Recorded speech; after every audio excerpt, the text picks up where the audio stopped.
नमस्कार दोस्तों,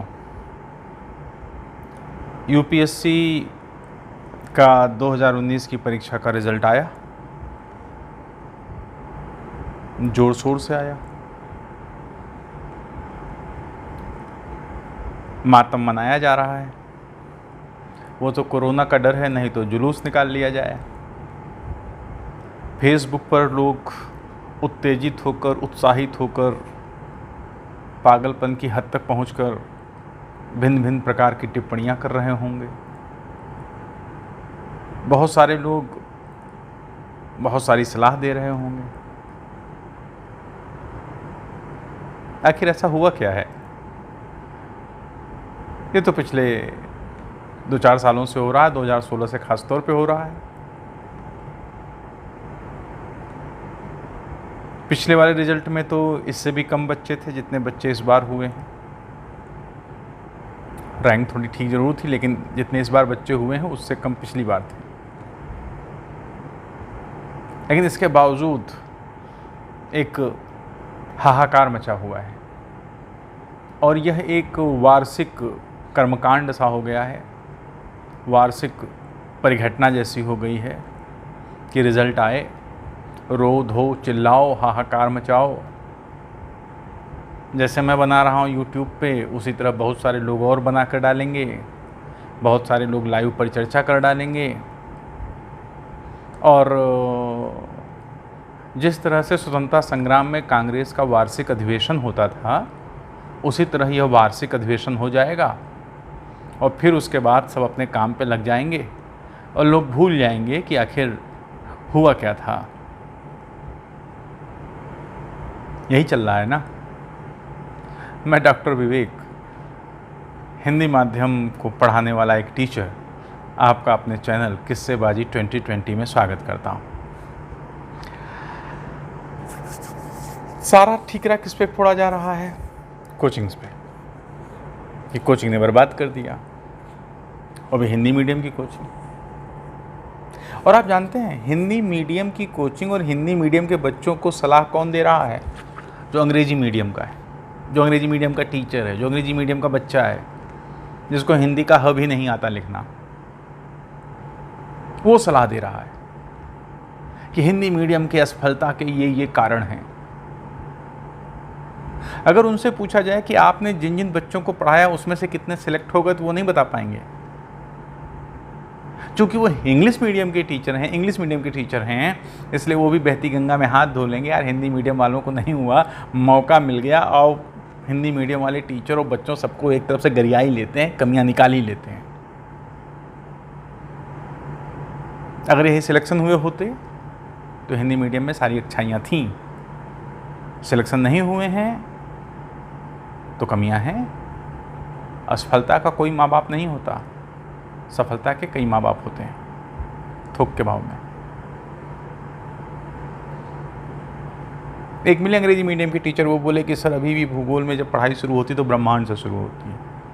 हमने कहा यूनिवर्स की परिभाषा बता दो भैया तुम ब्रह्मांड की।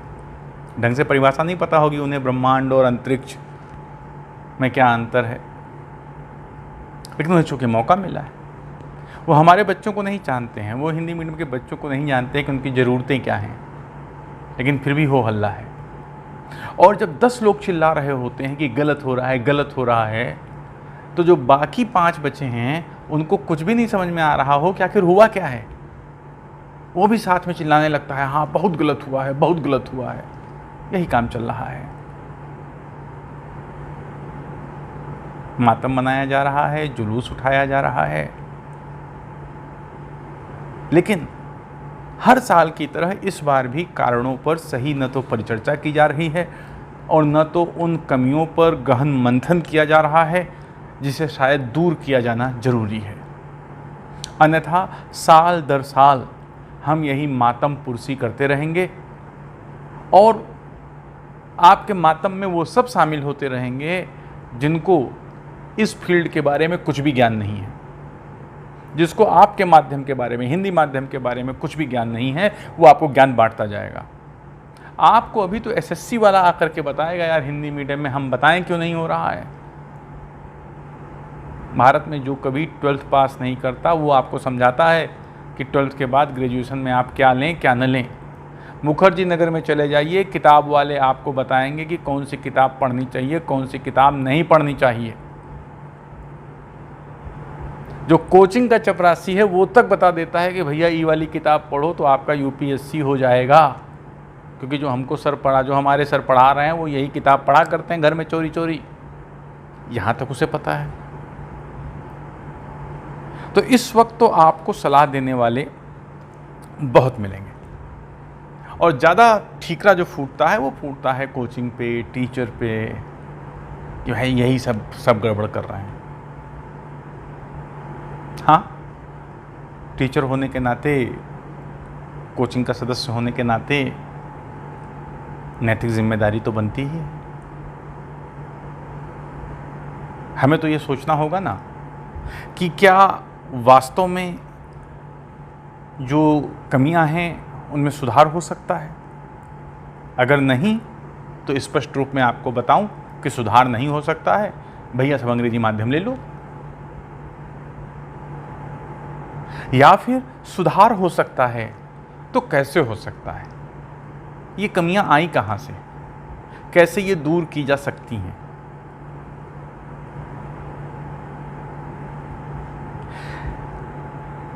सबसे बड़ी दिक्कत यह है कि कोई भी समस्या का वैज्ञानिक और तार्किक हल ढूंढने की कोशिश नहीं करता। कहावत है ना, वो कौवा कान ले गया, तो लोग अपना कान नहीं देखेंगे कान हमारे पास है या नहीं, वो कौवे के पीछे भागेंगे क्योंकि दूसरे ने कहा है कि कौवा कान ले गया। स्काई इज़ फॉलिंग, आसमान गिर रहा है, सारे जंगल के जानवर चल पड़े कि हाँ आसमान गिर रहा है। किसी ने ये नहीं पूछा भैया आसमान कहाँ गिर रहा है, क्या किसी ने देखा। हम तर्क और वैज्ञानिक तरीके से हल ढूंढने का प्रयास नहीं करेंगे, उसकी जगह हम चिल्लाएंगे, कोसेंगे। और यही नहीं, हिंदी मीडियम की जो कई कोचिंग हैं उनमें से कुछ कोचिंग मिलके कुछ प्रतिष्ठित कोचिंग को टारगेट बना लेंगी, बोलेंगी सब इन्हीं कारण हो रहा है, इन्होंने बाजारवाद कर दिया, ये कर दिया, वो कर दिया, ये सब कर दिया। मित्रों, आपको यूपीएससी में सफल होना है, यही आपका लक्ष्य है। आपका लक्ष्य ये नहीं है कि कोई क्या कह रहा है उसमें शामिल होकर आप भी भीड़ तंत्र का हिस्सा बन जाएं। आपको पूरी 927 या 1000 सीट नहीं चाहिए, आपको एक सीट चाहिए। अगर हिंदी माध्यम का हर छात्र ये मान ले कि उसे सिर्फ एक सीट की दरकार है और उसको प्राप्त करने के लिए यूपीएससी के जितने भी निर्धारित मापदंड हैं उसे वह पूरी करने के सभी प्रयास करेगा, तो यकीन मानिए वह यूपीएससी में सेलेक्ट जरूर होगा। इस बार भी जो पहली रैंक आया है यूपीएससी में, वो उसका ये चौथा अटेम्प्ट था। पहले अटेम्प्ट से प्रीलिम भी नहीं निकला। इस तरह आप देखोगे कई ऐसे बच्चे हैं जिनके 4 बार पीटी नहीं निकले हैं। कुछ टॉपर ऐसे हैं जिनका छठे अटेम्प्ट में हुआ है। सिलेक्शन होता है, लेकिन उसका एक तरीका है। मैं बार बार अपने सेमिनार में कहता रहा हूं कि हिंदी मीडियम में सिर्फ नकारात्मक भाव फैला हुआ है। नकारात्मक भाव को और फैलाया जाता है, लेकिन उसका हल ढूंढकर नहीं दिया जाता है।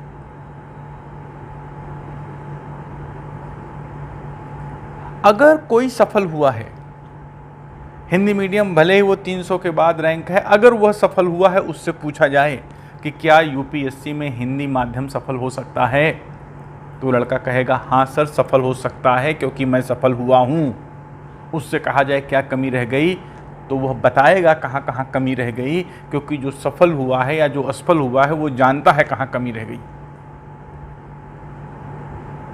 तो फ्रेंड्स, सबसे ज़्यादा ज़रूरी है कि यह देखा जाए कि आखिरकार वे कौन से कारण हैं, वे कहाँ पे कारण हैं जिनसे हिंदी माध्यम का रिजल्ट लगातार कम हुआ है। तो थोड़ा बहुत हम बैकग्राउंड अगर देख लें, सामान्यतः सन 2008, सन 2010 के पहले तक क्या होता था। होता ये था कि एक जीएस का पेपर होता था और एक ऑप्शनल का पेपर पीटी में होता था। जीएस का पेपर 150 नंबर का होता था, 150 क्वेश्चन होते थे, और जो जीएस जो ऑप्शनल का पेपर है वह 120 क्वेश्चन होते थे और 2.5 नंबर का एक क्वेश्चन होता था, और निगेटिव मार्किंग तब नहीं थी। तो तब लोग क्या करते थे, हिंदी माध्यम वाले जीएस नहीं पढ़ते थे, जीएस में तुक्का चलता था। इस 150 क्वेश्चन में 25-30 क्वेश्चन तो ऐसे होते ही थे जो आते थे, कम से कम उसके वाले क्वेश्चन तो आते ही थे जो ऑप्शनल वो लेते थे। मान लो उन्होंने इतिहास ऑप्शनल ले लिया, मान लो भूगोल ऑप्शनल ले लिया, कोई भी अगर ऑप्शनल ले लिया तो उसके 20-25-30 क्वेश्चन तो लगभग आ ही जाएंगे। या ऐसा भी ऑप्शन ले लिया कि जिसका क्वेश्चन नहीं पूछा जाता, मान लो इंग्लिश लिटरेचर ले लिया, मैथमेटिक्स ले ली, कुछ ले लिया, अगर मान लो ऐसा ले लिया कि जिसके बहुत सारे क्वेश्चन नहीं होंगे, तो भी अगर आप 150 में बैठ कर भी तुक्का लगाएंगे तो 30-35 तो आपको आ ही रहे होंगे सीधे सीधे, क्योंकि यूपीएससी सब कठिन प्रश्न नहीं देती। और फिर उसके बाद आप बैठ जाइए, सारे ए में लगा दीजिए। बहुत सारे तो हमारे मित्र ये कहते थे उस दौरान में कि देखो, जब आपको ओएमआर सीट मिले तो ओएमआर सीट को थोड़ा सा 45 डिग्री पे टर्न करो। जब टर्न करोगे तो उसमें कोई एक आकृति उभरेगी, और जो आकृति उभरे उसके गोलों को मिलाते हुए आकृति को पहचानने की कोशिश करो, तो तुम्हें पता चल जाएगा कि इस बार वाले पेपर में ए वाले ज़्यादा सही हैं, बी वाले ज़्यादा सही हैं, सी वाले ज़्यादा सही हैं, डी वाले सही हैं। तो पहले उतना कर लो जितना आपको आता है, फिर एक पकड़ लो, डी पकड़ लिया, बी सी पकड़ लिया और निपटा दिया। तो जीएस में तुक्का लगा के 150 में निगेटिव मार्किंग थी नहीं, तो 50-60 तक पहुंच जाते थे, 60-65 हद से हद, 150 में बता रहा हूं मैं। ऑप्शनल में वो क्या करते थे, हिस्ट्री में, क्योंकि मेंस में उस वक्त 2 ऑप्शनल होते थे, तो हिस्ट्री, ज्योग्राफी कुछ भी ले लिया, फिर वो ऑप्शनल लेके बैठते थे और ऑप्शनल की एक एक लाइन रटी जाती थी, एक एक लाइन। दिल्ली, इलाहाबाद में खास तौर पे कुछ ऐसे बच्चे हुआ करते थे, बताते हैं उस वक्त के टीचर, कि वो बच्चे यहाँ तक बता देते थे कि किस पेज में, किस लाइन में कहाँ क्या लिखा है। उनको ये भी पता था कि गांधी जी की लाठी की लंबाई कितनी थी। उनको ये भी पता था कि गाजर का पहला उल्लेख किस शिलालेख में हुआ है। उनको इवन दो कलिंग के मैदान में जो अशोक ने तलवार रख दी थी, उस तलवार का वजन कितना था। उन्हें यह भी पता था कि वाजिद अली शाह जब भाग नहीं पाए तो उनसे अंग्रेजों ने पूछा, भैया तुम क्यों नहीं भाग पाए? तो वाजिद अली शाह ने कहा कि मुझे जूता पहनाने वाला नहीं आया था। तो छात्रों को यह भी पता था कि वाजिद अली शाह के जूते का नंबर कितना था। और भाई साहब, मतलब इस तरह के रटे जाते थे कि ऑप्शनल में 120 में 110 करके आईएएस में आते थे। तो पीसीएस में सोचो क्या करते होंगे, पेज फाड़ डालते होंगे, और धूम धड़ाके के साथ, गाजे बाजे के साथ उछलते कूदते पीटी हो जाता था। मेंस में पहुंचे 2 ऑप्शनल हुआ करते थे, वो ऑप्शनल के 200-300 क्वेश्चन रट लेते थे। टीचर रटाया करते थे क्वेश्चन कि बताओ यह अंध युग क्यों है, यह स्वर्ण युग क्यों है, अशोक के साम्राज्य की सीमाएं बताओ, हड़प्पा के पतन के कारण बताओ, जलवायु बताओ। सिंपल से क्वेश्चन हुआ करते थे हर टॉपिक में, हर पेपर में 200-300 क्वेश्चन रट के चले जाते थे और मेंस निकाल लाते थे। इंटरव्यू में कुछ कम भी हुआ तो इतना मेंस में आ जाता था कि इंटरव्यू का उतना बड़ा फर्क ही नहीं पड़ता था। अब इसमें तो भाई हिंदी मीडियम बिल्कुल चौचक रहेगा, आगे बढ़ेगा, खूब रट रहा था, सब कुछ कर रहा था, मेहनती तो था ही। दूसरी एक बात ये भी होती थी कि यहाँ पर एक स्केलिंग टाइप की भी होती थी कि कितने बच्चे शामिल हुए हैं, कितने बच्चों को मेंस देना है, उसमें से हर सब्जेक्ट से कितना आएगा, उसके लिए एक फार्मूला होता था। उस फार्मूले में भी जिस विषय में जितने ज़्यादा बच्चे शामिल होते थे, उतने ज़्यादा बच्चे उस विषय से लिए जाते थे। इसका भी फायदा मिलता था।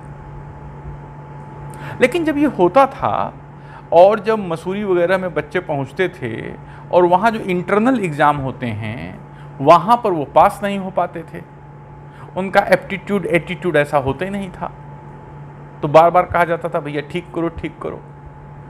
तो इसमें एक आ गए सज्जन डीपी अग्रवाल साहब आ गए, उन्होंने सुधार करने शुरू किए और सुधार करने में परिवर्तन करते करते यहाँ तक ला दिया कि अब केवल एक ऑप्शनल बचा है। जीएस का वेटेज 1000, ऑप्शनल का 500, निबंध भी अब 2 लिखने हैं और इंटरव्यू ही है। लेकिन अब की बार क्या हो गया? अब की बार ये हो गया कि निगेटिव मार्किंग भी आ गई।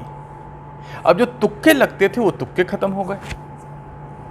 दूसरी चीज, पीटी से ऑप्शनल हट गया और सबके लिए ग्राउंड क्या हो गया? सेम।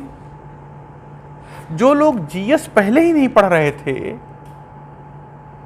करंट अफेयर पर उतना पकड़ थी ही नहीं, अब उनका ऑप्शनल हट गया, उनका ट्रम्प कार्ड हट गया और जीएस भी निगेटिव मार्किंग के साथ आ गया कि आप सीसीसी, बीबीबी, डीडीडी, ए कुछ नहीं कर सकते, आपका एबीसीडी हो गया। परिवर्तन बहुत बड़ा था। इस परिवर्तन से हिंदी माध्यम के छात्र भी संभल नहीं पाए और जो परंपरागत टीचर वर्ग था वो भी नहीं संभल पाया। आपाधापी जैसी मच गई। इसलिए वो बच्चे जो पिछले 2-3 साल के एग्जाम में नहीं सिलेक्ट हो पा रहे हैं, ये वो बच्चे हैं जिनका पीटी ही नहीं निकल रहा है। एक्चुअली यूपीएससी में हिंदी माध्यम पीटी ही बड़ी नंबर में क्वालिफाई नहीं कर पा रहा। कई ऐसे बच्चे हैं जो वास्तव में बहुत अच्छे बच्चे हैं पढ़ने में, उनका मेंस तैयार है, लेकिन वो पीटी ही क्रॉस नहीं कर पा रहे हैं। पीटी में कई बार जीएस समस्या है कि 55 कट ऑफ है तो 54 रह गई, 54 कट ऑफ है तो 53 रह गई, और दूसरी बार बहुत सारे ऐसे बच्चे हैं जो सीसेट जो क्वालिफाइंग है उसे भी क्वालिफाई नहीं कर पा रहे हैं। चुनौती है। वास्तव में देखा जाए तो सन 2016 के बाद जब ये सारी चीजें अप्लाई हो जाती हैं तो सन 2016 के बाद ज्यादा समस्या है। 14-15 में तो बच्चे आए, लेकिन 16 के बाद ये समस्याएं हमारे पास क्या हुई हैं? ज्यादा बढ़ी हैं। तो अब हमें ये सोचा जाए कि आखिरकार समस्या कौन है? छात्र हैं, कोचिंग है, या दोनों है? पहले देखें समस्या कौन है। क्या छात्र हैं? छात्र से कहोगे वो, छात्र से कहेंगे आप तो वो कहेगा हम काहे हैं। कोचिंग से कहोगे तो वो कहेगा हम काहे हैं। लेकिन हम दोनों को समझना होगा, हिंदी माध्यम के छात्रों को समझना होगा, हिंदी माध्यम की कोचिंग्स को समझना होगा कि समस्याएं या समस्याओं में हम दोनों ही शामिल हैं। तो कौन समस्या है? तो उत्तर है दोनों समस्याएं। दोनों एक दूसरे के लिए समस्या है, दोनों एक दूसरे के लिए समस्या क्रिएट करते हैं। कैसे? अब देखो, छात्र यूपीएससी में हिंदी मीडियम का, मोटे तौर पर बता रहा हूं, हो सकता है मैं गलत भी हूं तो आंकड़ा सही कर लीजिएगा, लगभग 90% छात्र एक ग्रामीण पृष्ठभूमि से आता है और उस ग्रामीण पृष्ठभूमि में उसके पढ़ाई का बैकग्राउंड बहुत स्ट्रांग नहीं है, कमजोर है। अब तो पहले से अंग्रेजी शुरू हो गई, लेकिन अधिकांश बच्चे जो हैं वो अंग्रेजी के बहुत सारे टर्म 6th क्लास से ही सीखना और समझना शुरू करते हैं। न्यूज़पेपर वगैरह के प्रति उनका एक्सपोजर बहुत कम है। जीके, सामान्य जीके के प्रति उनका एक्सपोजर बहुत कम है।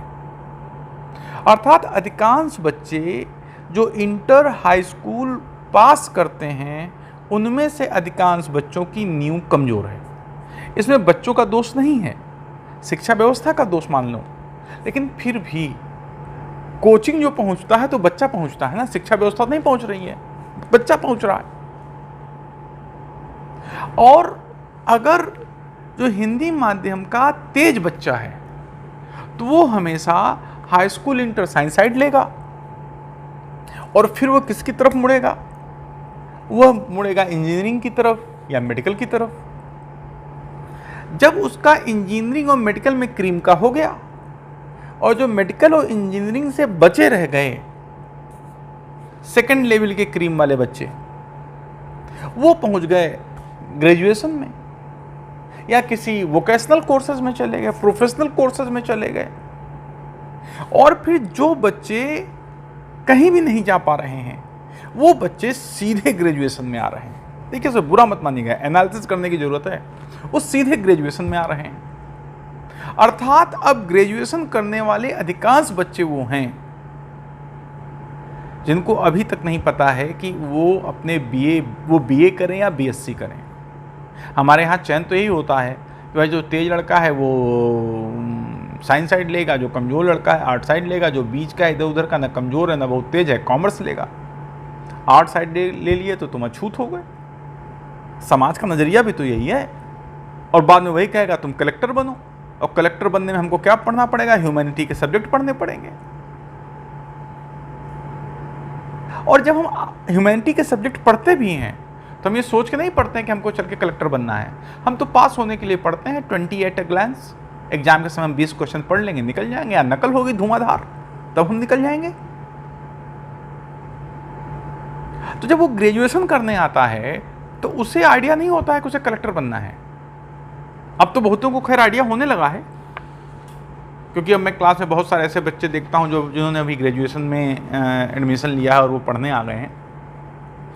तो यहाँ पर जब बच्चा आता है तो वो बीए बीएससी तय नहीं कर पाता, बीए में सब्जेक्ट कौन से लें ये भी तय नहीं कर पाता। बड़ी चुनौती होती है यहाँ पर। और फिर उसके बाद अगर वो सब्जेक्ट चयन भी कर लेता है तो ग्रेजुएशन में पढ़ाई का स्तर इतना अच्छा नहीं है। किसी भी यूनिवर्सिटी में आप देख लेंगे कि सामान्य बीए बीएससी का कुछ स्तर तो हम ठीक भी मान सकते हैं, लेकिन बीए में कहीं भी कोई स्तर बहुत अच्छा नहीं है। लड़के ग्रेजुएट की पढ़ाई अच्छे से कर ही नहीं रहे, ग्रेजुएशन की पढ़ाई अच्छे से कर ही नहीं रहे और कराई भी नहीं जा रही है। अगर यहीं पर ग्रेजुएशन बहुत अच्छे से किया जाए, 3 साल का जो ग्रेजुएशन की पढ़ाई है वहाँ पर सब्जेक्ट्स का ऐसा चयन लिया जाए, विषयों का ऐसा चयन लिया जाए जिससे आप आगे चलकर यूपीएससी यूपीपीसी साथ में बैठने वाले हैं। और इन 3 साल में आप अगर अपनी यूनिवर्सिटी के सिलेबस को जम के तैयार करें, यकीन मानिए दोस्तों 50% युद्ध तो हम वहीं जीत जाएंगे, क्योंकि यूनिवर्सिटी का सिलेबस अच्छा होता है और उसे पढ़ाया सबसे बुरे तरीके से जाता है। लेकिन हम यूनिवर्सिटी लेवल पे पढ़ाई नहीं कर रहे हैं। चुनाव हो जाते हैं कई बार अगर हम बाहर से आए तो शहर की हवा लग जाती है, थोड़ा शहर घूम लें, ये सारी चीज़ें कर लें। फिर उसके बाद और भी काम करने हैं क्योंकि हम युवा हैं, उसमें भी हमारा बहुत सारा समय जाता है। जो बच्चे कुछ सीरियस हैं, बहुत सारे अधिकांश बच्चे यही हैं। और दूसरे की देखा देखी अगर वो ग्रेजुएशन में ही तैयारी शुरू कर देते हैं आईएएस की और किसी कोचिंग को ज्वाइन कर लेते हैं तो अब वो मझधार में हो जाते हैं। न तो कोचिंग को टाइम दे पा रहे हैं, न तो यूनिवर्सिटी को टाइम दे पा रहे हैं। ये एग्जाम है, वो एग्जाम है, अभी छुट्टी ले लें, 2 महीने की छुट्टी, 4 महीने की छुट्टी। न तो उनका बीए बीएससी तैयार हो रहा है, न उनकी कोचिंग में ढंग से तैयारी हो रही है। कुल मिला के मैं ये कहना चाहता हूं कि बच्चा इसलिए प्रॉब्लम है क्योंकि उसे अपनी पृष्ठभूमि का सही आकलन करने की आदत नहीं है। वो अपनी पृष्ठभूमि का आकलन करे, वह अपने क्या उसने पढ़ा है उसका आकलन करे। और तीसरी चीज ये है कि कोचिंग में एडमिशन की बड़ी जल्दी न करे। कम से कम वह ग्रेजुएशन के 3rd ईयर के पहले कोचिंग ज्वाइन न करे। वह ग्रेजुएशन का 1st ईयर और 2nd ईयर बहुत डीपली पढ़ाई करे। यूनिवर्सिटी में जितनी भी अच्छी गतिविधियां होती हैं उनमें भाग ले, चाहे वो क्विज की गतिविधि हो, चाहे कोई एक्स्ट्रा करिकुलर एक्टिविटी हो, कोई मैगजीन छप रही है, कहीं डिबेट हो रहा है, इन सब में 2 साल बढ़ चढ़कर हिस्सा ले और उसके अलावा जी जान लगाकर 1st ईयर और 2nd ईयर का सिलेबस पढ़े। और ग्रेजुएशन में भी अच्छे मार्क्स लाए, और जब वो 3rd ईयर में जाए तब उसे अगर कलेक्टरी बंद करनी है, अगर उसे IAS-PCS में आना है, तब वो IAS-PCS का सिलेबस उठाए, एक तरफ से NCERT पढ़ ले, फिर वो किसी कोचिंग को ज्वाइन कर ले अगर उसे लगता है। तब आप देखेंगे कि वह छात्र स्वयं में ट्रेंड होकर आया है। अगर ये ऐसा नहीं करता, एक फैशन हो गया है कि तुरंत IAS की कोचिंग में पहुंच के शहर में कूद पड़ो, ये सही फैशन नहीं है, सही तरीका नहीं है। इसलिए मैं कहता हूं यहां पर छात्र क्या है, यहां पर छात्र दोषी है। दूसरा,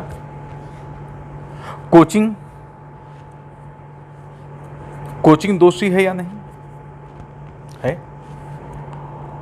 किस स्तर पर दोषी है? पहला स्तर तो यही है कि जब आप ग्रेजुएशन 1st ईयर में आते हो और जब कोचिंग बताती है कि भाई इतने साल लग जाएंगे या क्या लग जाएंगे, तब वहाँ कोचिंग को शायद मुझे लगता है कि अब समय है जब बच्चे को ये कहा जाए कि देखिए अगर आप 1st ईयर और 2nd ईयर में हैं तो आप कोचिंग में एडमिशन न लें।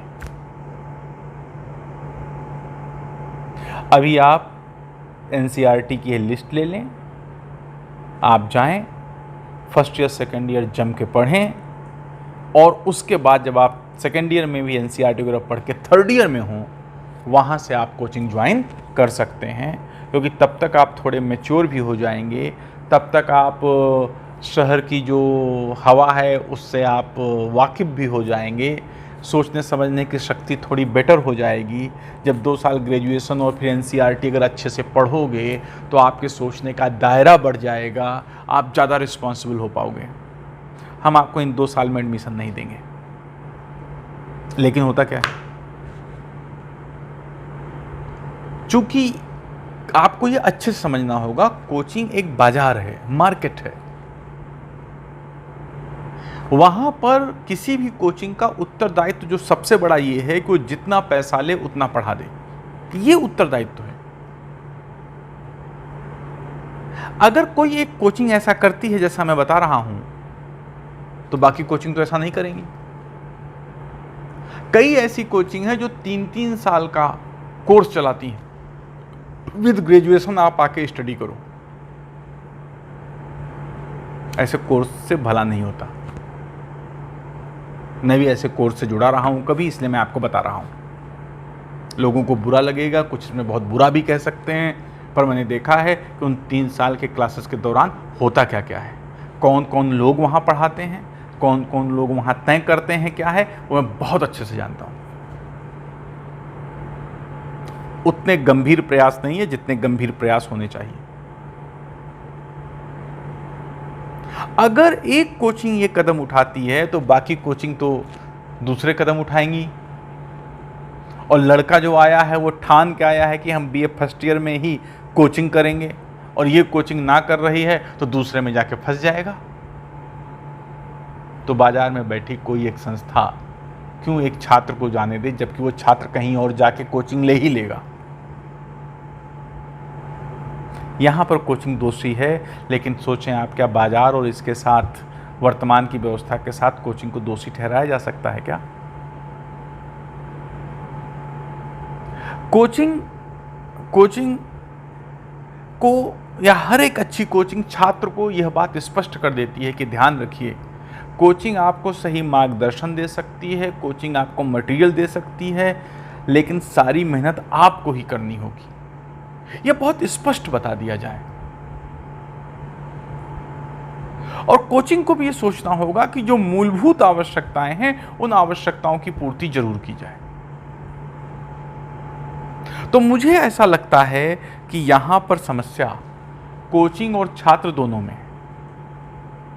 छात्र वैसे ही डरा सहमा अधकचरे ज्ञान के साथ, एक कमजोर पृष्ठभूमि के साथ हिंदी मीडियम का छात्र आ रहा है, और उसके बाद कोचिंग उसे हकीकत नहीं बताती है, कोचिंग उसे बाजारवाद के अंतर्गत खींचती है। तो निश्चित रूप में जो ग्रेजुएशन के बच्चे जो एंट्री ले लेते हैं कोचिंग में, आप देखेंगे या उन बच्चों से पूछिए, उनकी कोचिंग खुद में कई बार ब्रेक होती है। उनकी अपनी मानसिकता भी होती है कि यार अभी तो हम 18 साल के हैं, अभी तो हम 17 साल के हैं, हम जाके 4 साल बाद हम देंगे, कोचिंग खत्म हो जाएगी 1-1.5 साल में, और उसको भी लगता है हमारे पास बहुत उम्र पड़ी हुई है, तो इसलिए कोई इतना तनाव भी लेके पढ़ाई नहीं करता। तो इस स्तर पर एक कमजोरी है। दूसरा स्तर, क्या पढ़ने के तरीके में कमजोरी है या पढ़ाने के तरीके में कमजोरी है, अब ये भी देखना पड़ेगा। तो हम देखें कि छात्र के पढ़ने के तरीके में कहां कमजोरी है। तो पहली बात है, छात्र जिस पृष्ठभूमि से आया है वहां रटने रटाने पर बल है। क्या होता है कि आप जितने पेज भर के आओगे, जितने पेज भरोगे, उतना आपको नंबर मिलेगा। भले ही शिक्षा व्यवस्था चेंज हुई है, क्वेश्चन चेंज हुए हैं, लेकिन अभी भी रटने और रटाने की प्रक्रिया पर ही क्या है, बल है। तो लड़का यहाँ भी रटने रटाने की प्रक्रिया पे काम करता है, जबकि यूपीएससी के क्वेश्चंस अब रटने रटाने वाले रहे नहीं, अब तो थिंक ऑन द स्पॉट वाले हैं, नंबर 1। नंबर 2, जब से ये गूगल और यूट्यूब आया है और जब से आपके हाथ में 1.5 GB आया है, पहले के जो छात्र होते थे कम से कम वो टेक्स्ट बुक पढ़ते थे, अच्छी टेक्स्ट बुक पढ़ते थे, वो अवधारणाओं पर अपनी पकड़ रखते थे, वो कम मटेरियल पढ़ते थे लेकिन कम मटेरियल को ज़्यादा पढ़ते थे, इसलिए उनके नॉलेज में, अच्छे स्टूडेंट्स के नॉलेज में डेप्थ भी हुआ करती थी। आज के बच्चे क्या हैं, टेक्स्ट बुक नहीं पढ़ेंगे, एनसीईआरटी नहीं पढ़ेंगे, वो एनसीईआरटी में भी एनसीईआरटी का सार ढूंढ के लाएंगे, जो एनसीईआरटी का एसेंस लिखा है। इसके अलावा वो ये भी सोचेंगे कि हमको न्यूज़पेपर में जो खास खबर है वो भी 2 पन्ने में लिख के मिल जाए, न्यूज़पेपर की खास खबर भी 2 पन्ने में आ जाए, योजना का जिस्ट मिल जाए, कुरुक्षेत्र का जिस्ट मिल जाए, इंडिया ईयर बुक का जिस्ट मिल जाए, इकोनॉमी सर्वे का जिस्ट मिल जाए, अर्थात सबका उनको सारांश मिल जाए, सार मिल जाए, 2 मिनट नूडल्स मिल जाए, लेकिन वो कभी भी मेहनत करके खुद पका के खाने की कोशिश नहीं करेंगे। ये छात्र परजीवी होता जा रहा है, और जो कोचिंग इस डिमांड को नहीं पूरा करेगी, छात्र उस कोचिंग को बुरा मानेगा, उस कोचिंग को छोड़ के चला जाएगा दूसरी जगह, फलाने जगह रोज 1 पन्ना देते हैं जिसमें आज की खबरें होती हैं।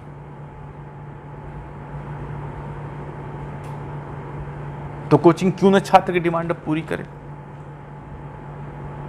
अगर यही छात्र जब वो ग्रेजुएशन में आए तो पहले 2 साल चुपचाप यूपीएससी का सिलेबस ले ले, पीसीएस का सिलेबस ले ले, एक प्रीवियस ईयर पेपर ले ले, प्री का और मेंस का, और चैन से बैठ करके वो पढ़े कि एनसीईआरटी की एक बुक लिस्ट ले ले, कौन कौन सी एनसीईआरटी पढ़नी है, किसी भी अपने सीनियर से, टीचर से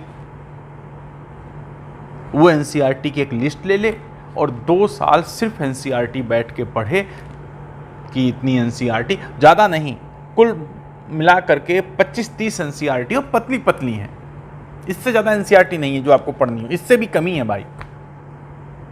अगर इन एनसीईआरटी को अच्छी तरह पढ़ ले, न्यूज़पेपर को पढ़ने की आदत डाले। बच्चे को आदत है द हिंदू के पीछे भागने को, द हिंदू खरीद लेगा, 1 हफ्ता उसी में फ्रस्ट्रेट होगा और द हिंदू का फिर सार खरीदेगा। इसकी जगह अगर आप एक अच्छा हिंदी न्यूज़पेपर ले लें, दैनिक जागरण राष्ट्रीय संस्करण, वो नेट पे भी उपलब्ध है, वह आपके लिए सफिशिएंट होगा। द हिंदू के पीछे भाग के आप अपने आप को फ्रस्ट्रेट कर रहे हैं, ये मेरा बिल्कुल स्पष्ट मानना है। कोई बुरा माने भला माने उससे मुझे फर्क नहीं पड़ता, क्योंकि जब रिजल्ट ये आता है तो बैठ के वही लोग हिंदी माध्यम को बुरा कहना शुरू कर देते हैं। तो अगर पहले छात्र एनसीईआरटी पढ़े अच्छे से, थरोली, ग्रेजुएशन के दौरान ही, बहुत टाइम रहता है ग्रेजुएशन के दौरान, और उस एनसीईआरटी से वो चीजें निकाल सकता है जो उसके अपने सिलेबस में जुड़ी हैं। जब उसे आखिरकार यूपीएससी देना ही है तो वो साइंस साइड क्यों पढ़े, आर्ट साइड क्यों ना पढ़े। और जबकि ये छात्र ऐसा है जो केवल ग्रेजुएशन करने आया है,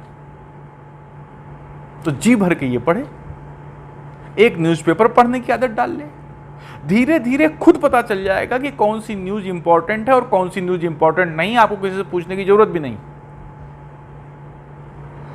इसके अलावा आप अगर आगे चलकर कुछ भी पढ़ना चाहते हैं तो उसके ओरिजिनल टेक्स्ट को पढ़ें। यूनिवर्सिटी में पढ़ाई के दौरान आपको पता चल जाएगा जो आपके सब्जेक्ट हैं उसकी ओरिजिनल टेक्स्ट बुक कौन सी है।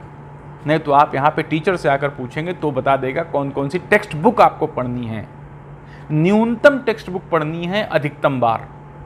और हम हर तरह की किताब, इतनी कोचिंग के नोट इकट्ठा करते हैं, इतना हम डाउनलोड कर लेते हैं पेज कि बाद में हम उसको समेट ही नहीं पाते और आफत मची होती है। और उसके ऊपर से आपको यूट्यूब चैनल भी देखना है, कौन कौन सी एकेडमी आ गई हैं, कैसे कैसे लोग आपको पढ़ा रहे हैं, ये आप नहीं समझ पा रहे हो। आप सूचनाओं की बाढ़ में हो, फ्लड है इंफॉर्मेशन की, और उसे आप झेल नहीं पा रहे हो और डूब जा रहे हो। और जब आप जाके नेट में सारी चीज ढूंढते हो इंटरनेट पे, तो सब किस में है? अंग्रेजी मीडियम में है। आपको बहुत टाइम लगता है ढूंढने में। इंग्लिश मीडियम इसमें एक्सपर्ट है क्योंकि उन्हीं की भाषा में सब कुछ है और वो आसानी से ढूंढ लेता है, आपको बहुत टाइम लगता है। और हमारे दिमाग में घुस गया है बिना अंग्रेजी मीडियम की चीज़ नहीं पढ़ेंगे तो काम नहीं होगा। ऐसा नहीं है। हिंदी माध्यम में भी जिन चीज़ों से आईएएस निकल सकता है, पीसीएस निकल सकता है, उनकी टेक्स्ट बुक्स हैं, उन्हें आप पढ़िए। यहां कोचिंग और टीचर का दोष क्या है?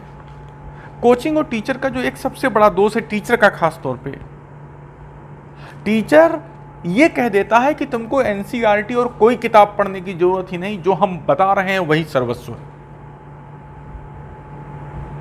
मैं ऐसे टीचर को उन्मादी कहूंगा, ऐसे टीचर को मैं समझदार टीचर नहीं मानूंगा।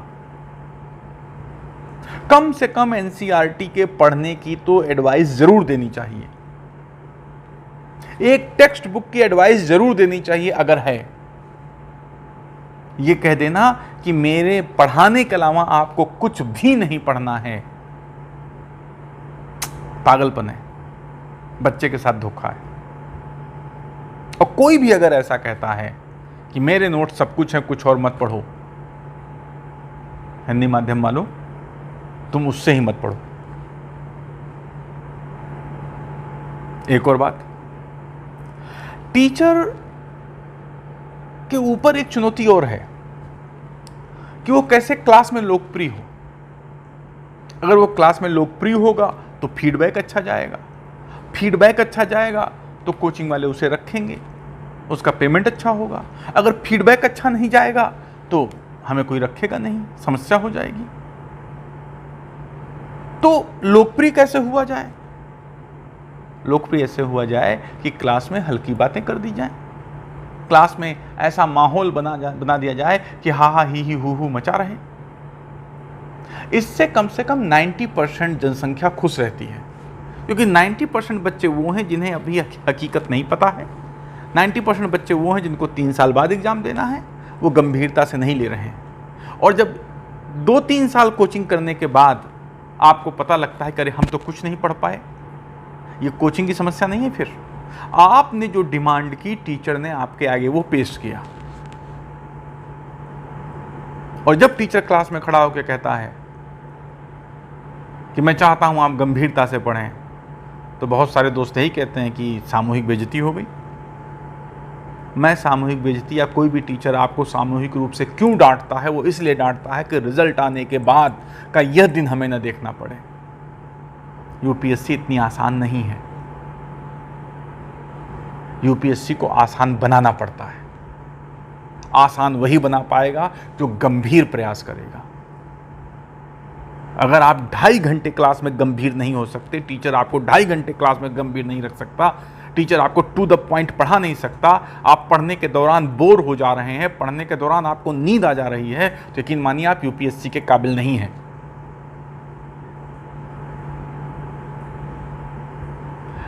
मैं क्लासेस में पढ़ाई के दौरान देखता हूं, बच्चा उठ के बाहर जाता है, बाहर जाके वो सिगरेट तक पी के आता है, घूमते टहलते आते जाते, और कुछ पूछ दो तो बहस भी हो जाएगी उससे।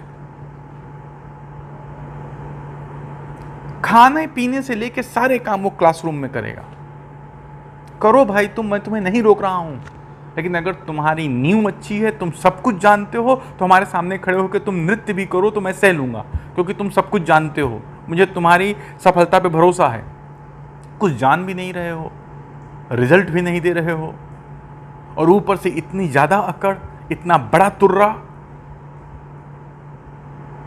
और जो टीचर खड़ा है उसे तो आपको प्रसन्न रखना ही है, क्योंकि अगर आप खुश नहीं हुए तो आपका फीडबैक गलत चला जाएगा, फीडबैक गलत चला जाएगा तो टीचर के ऊपर आएगा, तो टीचर आपको क्या करेगा, किससे कहानी सुनाएगा, हंसाएगा, आपसे करीबी रिश्ते बनाएगा, यही होगा।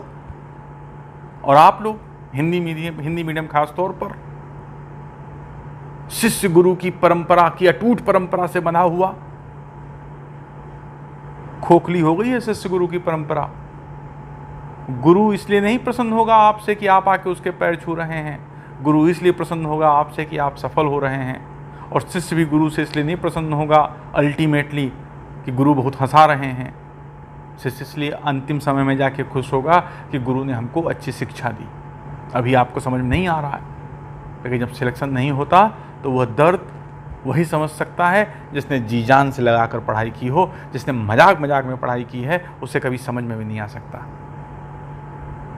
तो समस्या अब क्या हो गई, दोनों में हो गई। एक और बड़ी समस्या है दोनों का अपडेट न होना। दोनों अपडेट भी नहीं है, नई नई चीज़ों को पकड़ नहीं पा रहे हैं, नई नई चीज़ों पर डिस्कस नहीं कर पा रहे हैं। एक और बहुत अलग चीज़ है, चूंकि यूपीएससी के एग्जाम में बच्चों की सबसे बड़ी समस्या है पीटी क्रॉस न कर पाना। मेंस में और कम पहुंच रहे हैं, वहां से बाहर हो जा रहा है।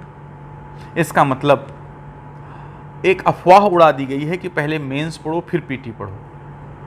मुझे तो लगता है कि इसमें भी कुछ बदलाव की ज़रूरत है। कम से कम जब आप पढ़ने आए कोचिंग, तो कम से कम 3 से 3.5 महीने एक आपकी फाउंडेशन क्लास होनी चाहिए, कॉन्सेप्ट बिल्डिंग क्लास होनी चाहिए, पिलर बिल्डिंग क्लास होनी चाहिए। जिस तरह तलवार को युद्ध में ले जाने के पहले तलवार पे धार रखनी पड़ती है, उसी तरह एग्जाम में बैठने के पहले या मुख्य परीक्षा के पढ़ने के पहले आपके कुछ मजबूत पिलर्स होने चाहिए। आपके अंदर धार देने की ज़रूरत है। धार देने की ज़रूरत इस प्रकार है कि हर सब्जेक्ट के महत्वपूर्ण इंफॉर्मेशंस पहले आपके पास हों, अर्थात पीटी लेवल की पढ़ाई आपको पहले कराई जाए। कई लोग मुझे कहेंगे कि पता नहीं सर को क्या हो गया, ये पागल हो गए क्या। नहीं, प्री कम मेंस की पढ़ाई उनके लिए है जिनकी पृष्ठभूमि मजबूत है। अब प्री कम मेंस नहीं, पीटी पहले फिर मेंस वाली पढ़ाई होनी चाहिए। प्रिलिमिनरी एग्जाम के संदर्भ में पहले आपको सभी इंफॉर्मेशन दी जाए, 4 महीने कस के, 5 महीने भी हो जाए तो कोई दिक्कत नहीं, और उन 5 महीनों के बाद पीटी के कम से कम 25, 30, 40 टेस्ट हों, और फिर उसके बाद अगले 1 साल मेंस की कक्षाएं दी जानी चाहिए, और तब आपसे आंसर राइटिंग करानी चाहिए। यहां पहले दिन के ही क्लास के बाद बच्चा परेशान हो जाता है, सर क्वेश्चन लिखवा दीजिए, क्वेश्चन लिखवा दीजिए। भाई अभी तुम्हारे पास इंफॉर्मेशन नहीं है तो क्वेश्चन और आंसर क्या लिखोगे। एक बहुत गलत फैशन चल चुका है कि पहले दिन की ही क्लास से आंसर राइटिंग कराना। मैं इसके पक्ष में कतई नहीं हूं, लेकिन मजबूरी है, बाकी सब कराते हैं, मैं नहीं कराऊंगा तो मैं गंदा टीचर हो जाऊंगा। तो आकर के पहले दिन ही एक क्वेश्चन देना पड़ता है। अरे अभी तुमको इन्फॉर्मेशन है नहीं, तुमको सब कुछ पता है नहीं, तो आंसर राइटिंग कैसे शुरू कर दोगे। और दूसरा, 10-10, 12-12, 20-20 क्वेश्चन के अगर हम आपको रोज टेस्ट देते हैं, और वो इतने हल्के क्वेश्चन हैं जो अगर मैंने जो पढ़ाया वही मैंने आपसे टेस्ट ले लिया, वो तो आप सही ही कर दोगे ना। और आपको यहाँ पर एक झूठा घमंड आ जाता है कि 10 क्वेश्चन में 8 हमने सही कर दिया, सर ने लिखने के लिए 1 क्वेश्चन दिया था, हमने बहुत अच्छा 1 लिख दिया। ये आपको झूठा आत्मविश्वास दिलाता है।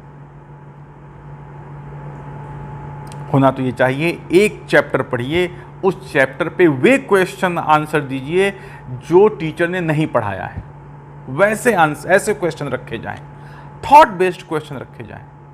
लेकिन जैसे ही ये हो जाएगा, आपके लिए वो टीचर और वो कोचिंग बेकार हो जाएगी, क्योंकि आपको झूठा आत्मविश्वास नहीं मिल रहा है।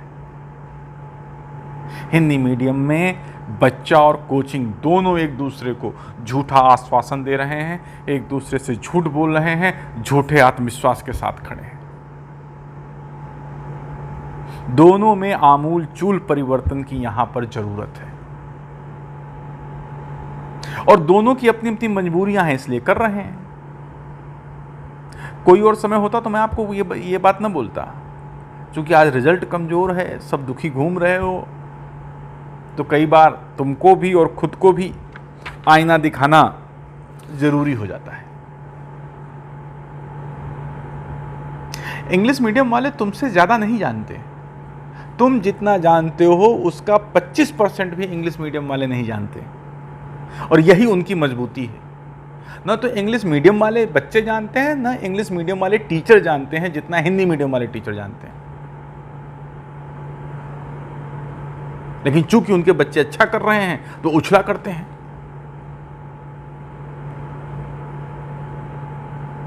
यहां पर हिंदी मीडियम के टीचर को हर चीज क ख ग से शुरू करनी पड़ती है, और चूंकि आपका बैकग्राउंड भी ऐसा है तो आपको क ख ग से ही शुरू करना है। इसका मतलब जब इंग्लिश मीडियम का बच्चा तैयारी करता है वो यहां होता है, और हिंदी मीडियम का बच्चा यहां पे होता है, तो पहली तो शर्त यही है कि इस गैप को भरा जाए। लेकिन जब तक हम इस गैप को भरते हैं ये थोड़ा ऊपर हो जाता है और ये गैप बना रह रहा है। इसका मतलब है यहाँ पर कोचिंग को भी ज़्यादा काम करने की ज़रूरत है, और उसके हिसाब से गंभीर होकर विद्यार्थियों को भी काम करने के हिसाब है। अर्थात एक्सेलरेशन ज़्यादा होना चाहिए, त्वरण ज़्यादा होना चाहिए कि ये जितना ऊपर उठे हम जल्दी से न सिर्फ ये दूरी कवर करें बल्कि अपर हैंड भी ले आएं। ये एक दो दिन में नहीं होगा। जब क्रिकेट शुरू हुआ तब भारत सबसे कमज़ोर टीम मानी जाती थी, विदेश में जीतना नामुमकिन था, लेकिन 83 में जीते, पहली बार जीते, कमज़ोर टीम ने कप उठाया, और अब हम विश्व की मजबूत टीमों में माने जाते हैं। ऑस्ट्रेलिया की 17 जीतों का विजय रथ भारत में रोका गया। एवरेस्ट पहले कोई नहीं चढ़ा था। अगर शेरपा तेंजिंग नार्गे यही मान के बैठ जाते कि एवरेस्ट नहीं चढ़ी जा सकती, तो कभी भी कोई पहला व्यक्ति एवरेस्ट पे नहीं पहुंचा होता। आज हिंदी माध्यम अगर अपनी इन कमियों का विश्लेषण नहीं करता है और ये मान के बैठ जाता है कि यूपीएससी गलत है, आयोग गलत है, हिंदी माध्यम का नहीं होगा, हम हिंदी माध्यम में नहीं पढ़ेंगे, तो आपसे दुआ है कि हिंदी माध्यम छोड़ दो यार। तुम जैसे नकारात्मक लोग हिंदी माध्यम को चाहिए भी नहीं। वैसे भी तुम जब हिंदी के नहीं हो पा रहे हो तो अंग्रेजी के कहाँ से होगे। हिंदी माध्यम वाले बच्चों के पास विकल्प बताओ क्या है। जब उनकी हिंदी नहीं अच्छी है तो अंग्रेजी कितनी अच्छी कर लेंगे पहुंचकर। अरे तुमने इतने साल हिंदी में मेहनत की है, 2-2.5 साल जी तोड़ के मेहनत कर दो ना, रिजल्ट बदल जाएगा।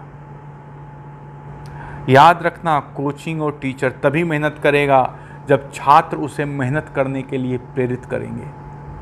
यहाँ उल्टा होना चाहिए, छात्र ही प्रेरित करेंगे कोचिंग और टीचर को मेहनत कराने के लिए।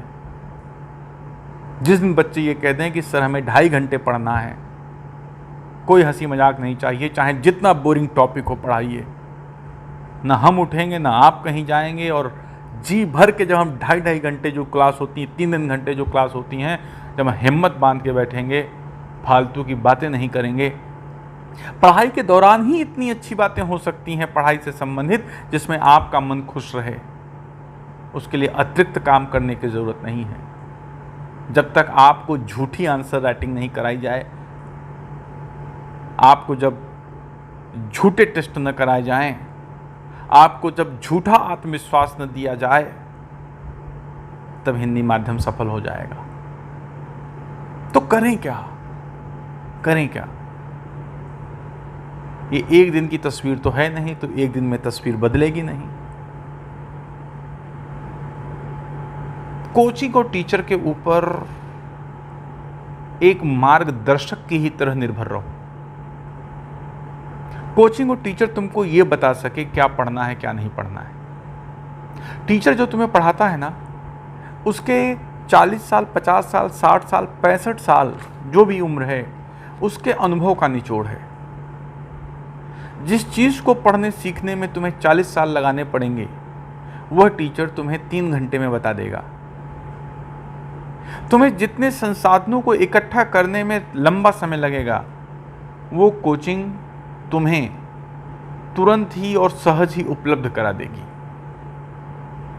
टीचर और कोचिंग का रोल हमेशा इतना ही रहेगा कि वो तुम्हारे लिए साधन उपलब्ध कराएंगे, वो तुम्हें दिशा दिखाएंगे, लेकिन उन साधनों का सबसे सही उपयोग तुम कैसे करोगे, तुम उस बताई गई दिशा में कितनी तेजी से चलोगे, यह तुम्हारी कुशलता में निर्भर करता है। दोस्तों, द्रोणाचार्य ने सबको सिखाया, धनुर्धर तो केवल अर्जुन हो पाया। कृष्ण ने सबको मौका दिया था कि वो महाभारत के युद्ध में उनसे सहायता ले ले, लेकिन सबसे अच्छी सहायता तो अर्जुन ही पा पाया। याद रखना, कोई भी कोचिंग, कोई भी टीचर तुम्हारा बुरा नहीं चाहता है, लेकिन जैसी बाजार की मांग होती है, जैसी समय की मांग होती है, वह उस प्रकार का कार्य करने के लिए विवश होता है। कोचिंग की बस इतनी ही जिम्मेदारी है कि अगर वो तुमसे 100 रुपये ले रही है, तो वह तुम्हें 100 रुपये का पढ़ा दे, 100 रुपये का मटेरियल दे दे। भविष्य तुम्हारा दांव पे लगता है। तुम कोचिंग और टीचर को और अच्छा होने के लिए मजबूर कर सकते हो, उनको प्रेरित कर सकते हो, टीचर से अच्छे नए क्वेश्चन पूछ सकते हो, क्लास के बाहर आके डिस्कस कर सकते हो, क्योंकि सिलेबस पूरा करना है तो क्लास में हो सकता है कई बार सारी डिस्कशन न हो पाए, क्लास के बाद आके पूछो। टीचर जो अच्छा टीचर होगा, जो उस समय नहीं जानता है, कहेगा अच्छा बेटा कल पूछो, कल आना मैं बताऊंगा, वो टीचर तुम्हें कल बताएगा। टीचर को तुम इतना अवसर दो। टीचर को तुम्हें गौरवान्वित करना है सिलेक्शन देके, न कि पैर छू के, न कि झूठी उसकी तारीफ करके। एक और बहुत महत्वपूर्ण बात, जब आप यहां पे आए हो तो पूरी तरह पढ़ाई पे ध्यान दो। न तो बाहर घूमना, न तो जीवन के और अन्य लक्ष्यों को प्राप्त करना। युवावस्था की जितनी संभव कुरीतियां, बुराइयां हो सकती हैं, उनसे जितना हो सके दूर रहो। उसके अलावा तपस्या है अगर यूपीएससी की तैयारी, तो आप सोशल साइट्स पर अपनी सक्रियता कम कर दें। यूट्यूब, व्हाट्सएप, फेसबुक, इनका सर्वाधिक अच्छा उपयोग करें जितना कर सकते हैं। जो आपकी क्लासेस आ रही हैं उनको पढ़िए, ये सब कीजिए, इसका आप फायदा उठाइए। सोशल नेटवर्क्स पे, आप सोशल साइट्स पे अपनी गतिविधियां मिनिमम कर दीजिए। 24 घंटे में आधे घंटे तय कीजिए कि आधे घंटे हम फेसबुक में रहेंगे, व्हाट्सएप पे रहेंगे या जिस पे रहेंगे। नहीं तो आप लोग इतने ज़्यादा विचार दे रहे हो आजकल राम मंदिर से लेके हर मुद्दे पर, कि वहाँ तो सारे विचार आ रहे हैं, कॉपी में नहीं आ रहे हैं। और अगर आपने अपनी एक फ़ोटो डाल दी, आपने अपना एक कोई आर्टिकल डाल दिया, तो यही देखते देखते मर जाओगे कि कितने लाइक्स आए। अरे हमें तो कोई पसंद ही नहीं करता, कोई लाइक नहीं आ रहा है, अरे हमको इतने लोग लाइक करते हैं, राइट। ये सब लाइक वाइक कोई नहीं करता। अभी तुम्हारे फेस में कुछ ऐसा नहीं है कि तुम फेसबुक में आओ, गूगल में ऐसा कुछ ढूंढने वाला नहीं है तुम्हारे लिए। जिस दिन लोग तुम्हारा नाम गूगल में ढूंढने लगे, इस काबिल बनो, और इस काबिल तुम तभी बनोगे जब तुम इन सोशल साइट्स वगैरह का सबसे अच्छा बुद्धिमत्तापूर्ण उपयोग करोगे, अन्यथा कुछ भी नहीं हो सकता। तो सबसे पहला काम है आप इन सोशल साइट्स का बहुत उचित उपयोग करना प्रारंभ करें।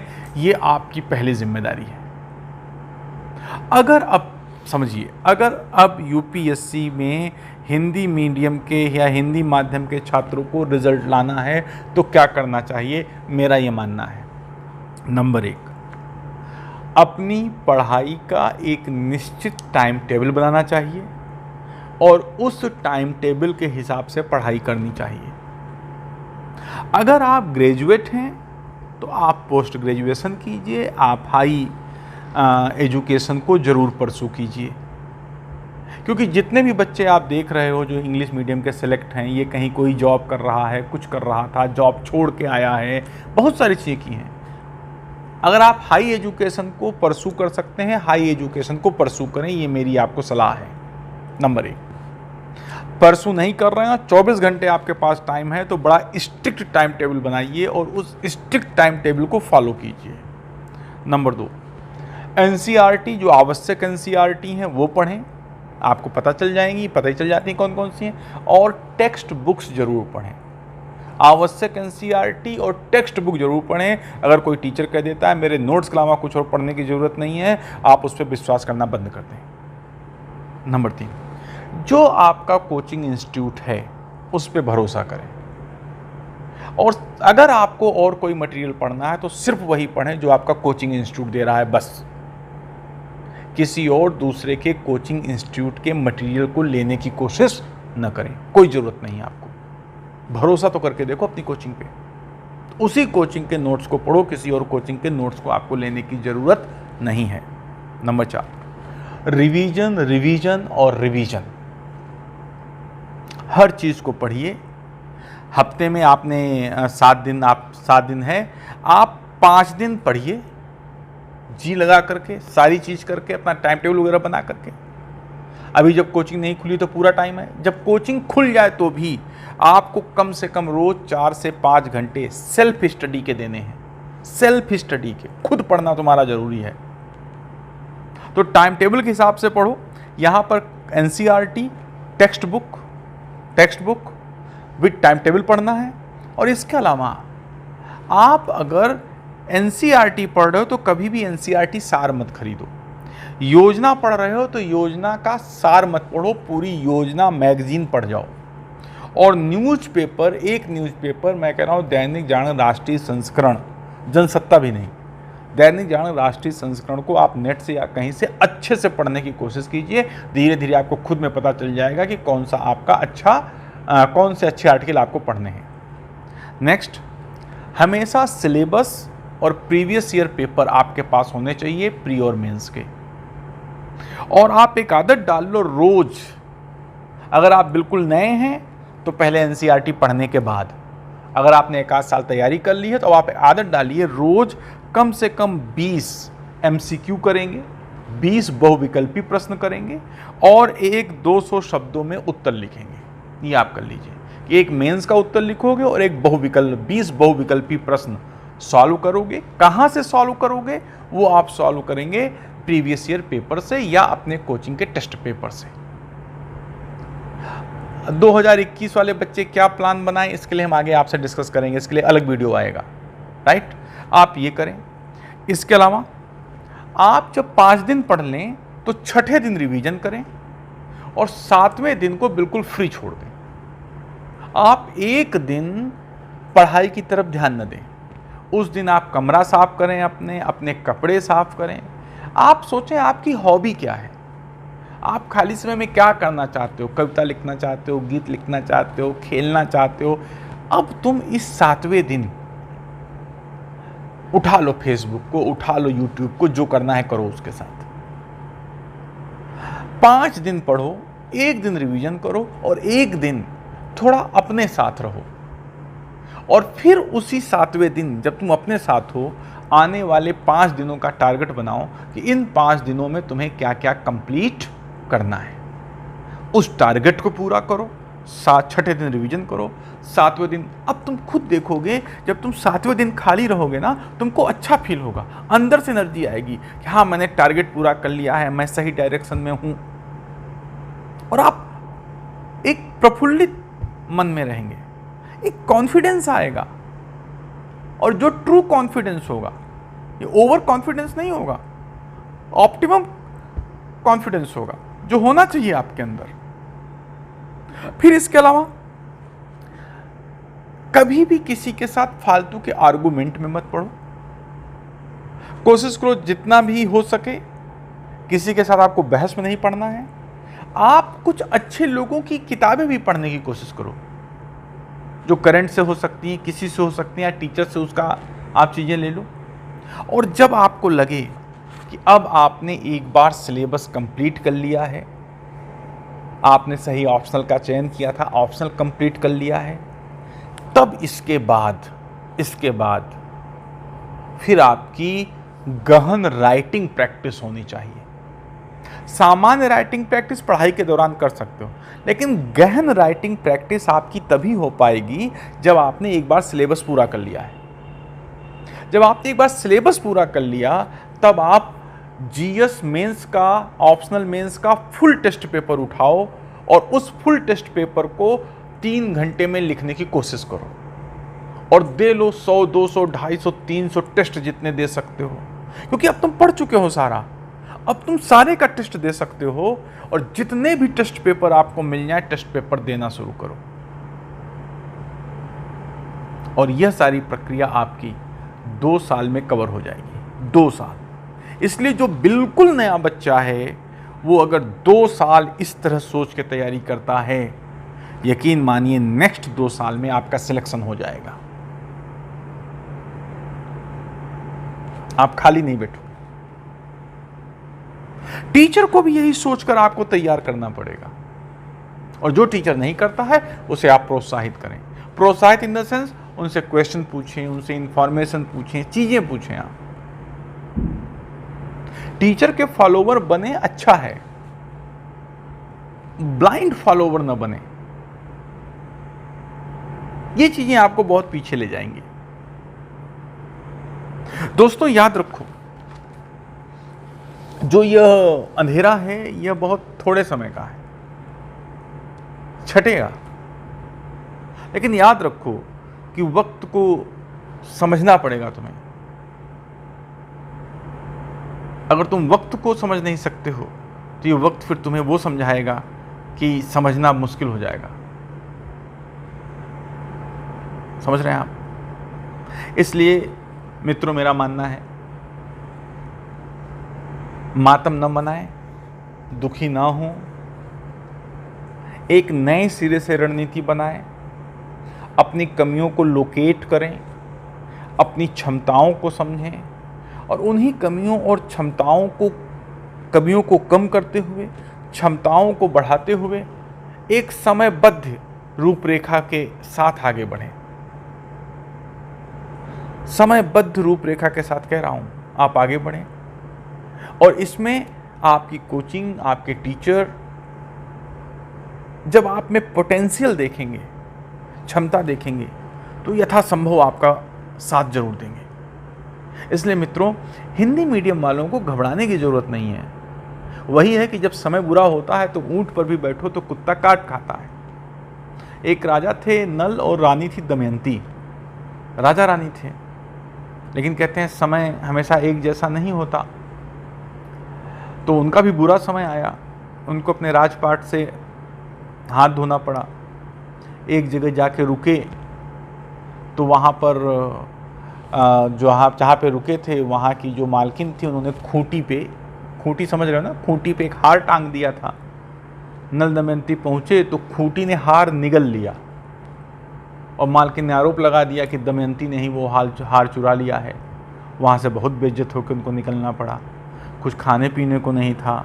और फिर उसके बाद जब वो तालाब में राजा नल ने, जिनके हजारों सेवक होते थे, आज वो खुद जब मछली मारते हैं, मछली मार के लाते हैं, मछली बगल में तालाब के लकड़ी इकट्ठा करके भूनते हैं, और जब मछली भून दी है और जब खाने के लिए हाथ बढ़ाते हैं तो मछलियाँ उछल के तालाब में चली जाती हैं।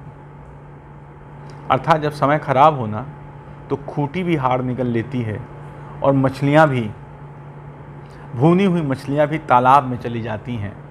और ऐसे में फिर ऐसे ऐसे लोग आपके बारे में बोलते हैं जिनकी कभी बोलने की औकात नहीं थी, जो अंदर से खोखले हैं, जिन्हें कुछ भी नहीं पता है, वो भी आपको समझा करके जाएंगे। इस समय आपको चुपचाप सुनना है, बस देख के मुस्कुरा देना है कि भैया तुम भी। अंग्रेजी माध्यम वाले हमको बता रहे हैं, आपको समझा रहे हैं। मैं तुम्हें बस देखता हूँ, कहता हूँ भाई किस्मत है जो तुम यहाँ तक पहुँच गए, तुम तो किसी काबिल न थे। चलो, मेरा वक्त बुरा है, आज हमारे बच्चे अच्छा नहीं कर रहे हैं, मेरी भी कमी है, उनकी भी कमी है, मिलके दूर की जाएगी। अपना भी समय आएगा, अपना भी टाइम आएगा। आखिरी मुस्कुराहट तो दोस्त अपनी ही होगी, आखिरी हंसी अपनी ही होगी, इसमें कोई चिंता मत करना। बस जो लापरवाही करते हो वो लापरवाही मत करो। जो क्लासेस में तुम्हारी बॉडी लैंग्वेज दिखती है वो एक अच्छे स्टूडेंट की बॉडी लैंग्वेज नहीं है। 90% की 10% की अच्छी बॉडी लैंग्वेज दिखती है। आप योग्य बनो, सुपात्र बनो। जब सुपात्र बनोगे तो चीज़ें तुम्हारे हाथ में ही आ जाएंगी। भाषा वाषा का बैरियर सब टूट जाएगा और ये तोड़ भी दिया जाएगा, उसकी चिंता नहीं करना है। लेकिन सबसे पहले आप खुद तो अपनी भाषा पे कमांड लाओ। हिंदी व्याकरण में कितनी गलतियाँ करते हो, पाई मात्रा में कितनी गलतियाँ करते हो, वर्तनी दोष अभी तक आपका ठीक हुआ नहीं है। राइट, आपके शब्दकोश में बहुत सारे शब्द हैं ही नहीं। इस पर भी मत सोचो कि हिंदी इंग्लिश का अनुवाद क्या होता है। भाई जो अनुवाद हुआ है पिछले पेपर से उससे सीख लो। टीचर आपको उस तरह के शब्द बोलें, उस तरह के शब्द आप सीखो, उस तरह के शब्दों को लिखने की कोशिश करो, लगातार प्रैक्टिस करो। हम आप किसी पे इल्ज़ाम न दें।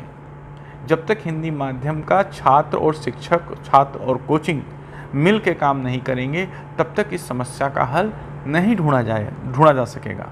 और हल हमारे आपके साथ ही है। बहुत सारे लोग बड़ी बड़ी बातें करेंगे।